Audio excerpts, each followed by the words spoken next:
when you were describing kind of this relationship approach to your clients and maybe connecting them to other sources of expertise in HR, I was thinking what came to mind was this notion of an ecosystem and a people ecosystem. And in terms of a talent ecosystem, as you know, Flextrack focuses on the extended workforce. So from your perspective, what role does the extended or contingent workforce play in organizations' talent strategies and in dealing with the skills gap and the other challenges you mentioned?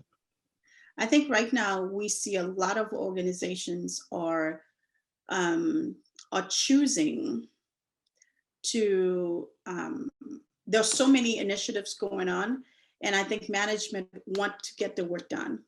And so when you think about extended workforce, it is so much easier for me to go out there and find somebody to fill a project for me that has the skill set. I don't have to spend time with them, teaching them how to do it. I am paying you for your expertise. And so in a way, it's great. You get a lot of work done and you don't have to worry about it. Me as a small business, this is a resource that I use a lot because I can't afford the overhead, right? It's a short time, you good done. But the problem, if we continue to, it's great to use that in a short term, I believe, but I think in a long term, it could become a problem because we are not giving our employees time to grow, give them the opportunity to grow, because you need to continue to foster them, giving the opportunity to develop and do more. And if we continue to use all extended workforce, getting people who know how to do it, and we don't give the internal employees opportunity to do it as well, eventually they're gonna leave. They're gonna leave and find a place who's gonna give them a chance. So one of the things that I recommend managers, my clients who are relying on the external workforce, is that somehow bring an employee along with the contractors you're bringing in, right?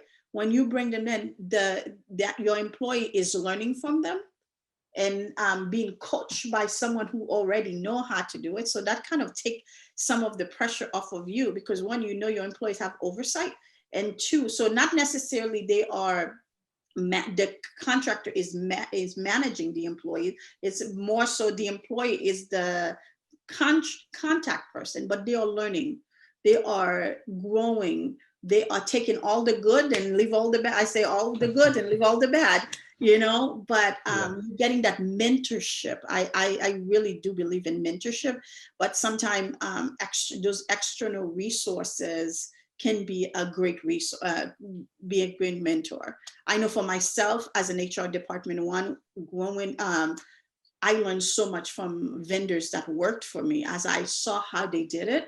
Next time I need something, I didn't have to hire like for like. I can hire somebody else who have a different skill set, and I can grow that way. Did that make sense?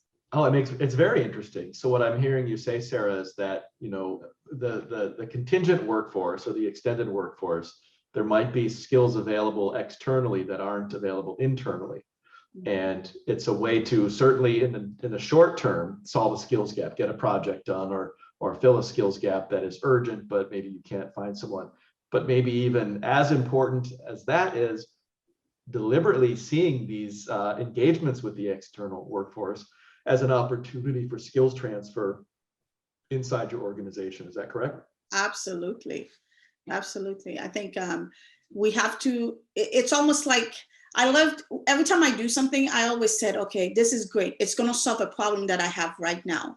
But how can I use this opportunity to solve a greater problem? And, and the problem for an organization, if you're hiring somebody externally, it's because you don't have the resource internally. Sure. And so how can I use that external resource and do almost like a win-win, buy one and get, extra, get half free. And it's get your employee, somebody who is ready to learn, somebody who is engaged to learn from this external person. And I think it's also a lot of time too, we need to do it in a way that makes the employee feel like there's a value in what they are doing, because you don't want to just throw a resource on them. If they don't see value to it, then it won't make any difference, right? They're just going to think it's an extra work. So I am a lifetime learner. And so if I can absorb something from you, I'm going to, Jeff, I'm going to learn from you, because I know that whether I need it right now or I need it in the future, but I just know if I learn something new, it's just going to make everything else that I do more richer. So make sure your employees understand that what you are doing. What is the goal? The goal is to give you some learning opportunity.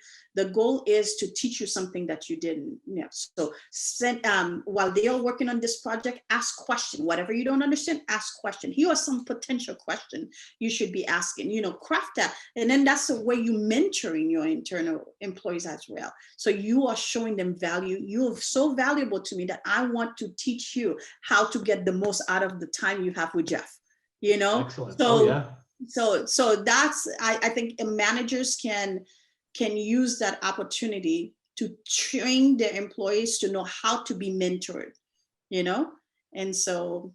I love that. It's reframing something that could be perceived as a threat. Oh, we don't have the skills on my team, and they're going to go out and get somebody. And, what does that mean for me? Versus, we don't have the skills. The organization's willing to go invest in bringing the skills in, and being very explicit about this is a learning exchange or a learning opportunity. Absolutely. For me and my team. I love that reframing. I think it's great.